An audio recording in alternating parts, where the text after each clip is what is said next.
Hello everyone, welcome to my channel Pooja economics and this is Pooja Saroha. तो आज का जो ये टॉपिक है मेरा पर्सनल रिलेशनशिप, यानी कि जो हमारे आपस में पारिवारिक संबंध होते हैं उनके ऊपर है। तो देखिए, एक ये हमारा मोटिवेशनल का, हमारे इस चैनल का ये मोटिवेशनल सेगमेंट है। तो देखिए ये मैं क्यों बना रही हूँ। तो देखिए अभी कुछ दिनों से एक ट्रेंड चल रहा है, एक अभिनेता और अभिनेत्री का आपस में तलाक हो रहा है, पति पत्नी है ये दोनों। और वो अभिनेत्री बहुत ही खूबसूरत है, टैलेंटेड है और एक ऊंचा खिताब भी पा चुकी है। तो देखिए, सबसे पहले मैं यहाँ पर किसी का भी नाम नहीं लूँगी और ना ही किसी को मतलब ठेस पहुंचाना मेरे में ठेस पहुंचाने का मेरा इरादा है। मैं सिर्फ अपनी बात कह रही हूँ।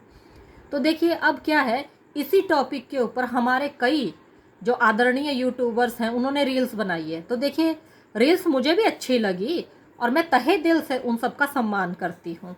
तो उस रील्स में क्या है कि जब इतना खूबसूरत, टैलेंटेड और ऊंचे खिताब पाने वाली महिला जब वो अपनी सास और ननदों को खुश नहीं रख सकी, तो तुम लोग क्या रखोगी? तुम्हारा नंबर कहाँ आता है? और फिर और यहाँ तक भी मैंने सुना, हालांकि देखिए मुझे भी खुद हंसी आ रही थी, तो यहाँ तक भी मैंने सुना कि जब इतना ऊंचा खिताब पा चुकी औरत वो अपने पति को खुश नहीं रख सकी, तो तुम लोग क्या रखोगे भाई? जब इतना ऊंचा खिताब पा लिया उस औरत ने, उस महिला ने, उसका पति भी उसको छोड़ रहा है, तो तुम्हारा नंबर कहाँ है? मैं कहते ये मत कहना कि भाई तुम्हारा साथ नहीं छोड़ेगा। बड़ी देखिए मज़ेदार वीडियो थी। अब हम इस बात की गंभीरता को देखते हैं। तो देखिए सबसे पहले जो हमारे पुराने ज़माने में दादियाँ, हम नानियाँ होती थी, वो मरते दम तक अपने पतियों के साथ रिश्ता निभाती थी।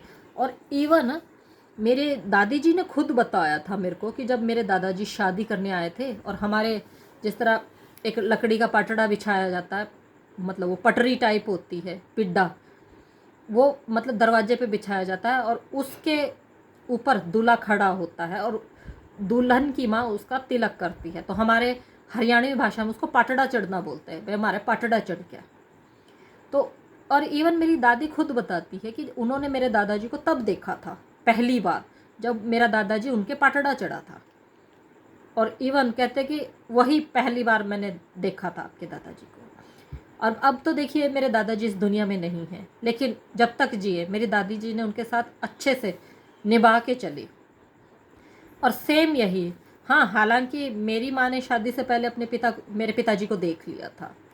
तो खुद मेरी माँ बताती है कि आपस में, क्योंकि आपस में जिस तरह से सामंजस्य बिठा के चले, उसी वजह से आज तक एक दूसरे के दुख के साथी हैं। छोटी मोटी बातें देखिए होती रहती हैं, लेकिन साथ कभी नहीं छोड़ा है।